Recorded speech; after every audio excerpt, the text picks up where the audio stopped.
everybody. Welcome back to Crochet Rebellion. My name is Marissa Kessler, and I'm here to talk to you about the best part of any project, which is picking the yarn for it. Yay!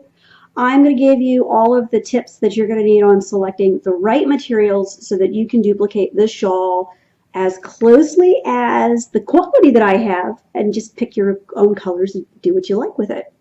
So the first thing I'd like you to know is, yes, I chose sock yarn.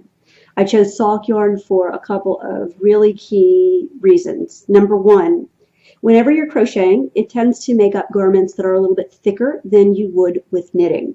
So it's always kind of a struggle to come up with a garment that's going to move and ebb and flow like a knitted one. And the easiest way to do that is to go down a hook size and pick finer yarn. Sock yarn is a lighter weight choice than most people use in their garments. It also uses a 3.5 millimeter or a size E hook, which means that it's a smaller hook and your result is going to be a finer fabric. I also love sock yarn because normally it's going to have a content of 5 to 10, I've even seen 15% nylon. That's going to make it stretchy. It means that it's going to hold its shape. It's going to snap back the way you want it to. If you make this shawl and you use sock yarn with that 5 to 10% nylon in it, you're going to put this on, you're going to wear it, it's going to come back at the end of the day looking exactly the same as it left. As a matter of fact, I actually washed this garment and laid it out flat to dry and didn't do anything. I didn't have to block it. You can see how crisp the corners are. That's because of the nylon. The second thing about this garment is that it's just a gorgeous color. It makes me happy. It makes me want to go out and buy limes and drink mojitos. And it's all about the color with this shawl.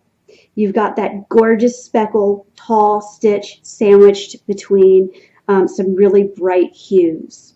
Now, that gorgeous speckled yarn was like the most expensive ball of yarn I think I had ever bought. I think it was $35 at my local yarn store, and that was a splurge for me. But I only had to buy one. And then I got to pick filler colors that were much less expensive, that might not have been at the same quality, but when I put them all together, it ends up making this really gorgeous looking finished product. So I'm going to show you what won't work. Cakes. This one is Nebula by Barocco. We all love them. We all have them. There are a million ways that you can use these to add color to your projects. This isn't one of them. The color changes are going to be way too long in order to get a speckled stitch. You do want to do is go with something like this. This is a cotton hand-painted yarn.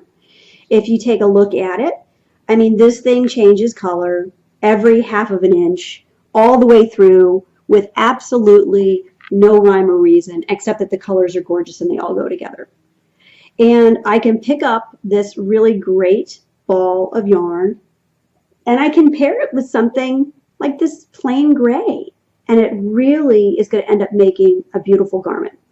So you want to go with something that's got speckles, that's got these gorgeous random short color changes in it, and then you want to sandwich it between two other types of color that are solids, so you're not breaking the bank on what you're buying.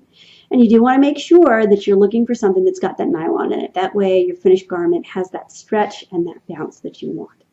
Happy crocheting!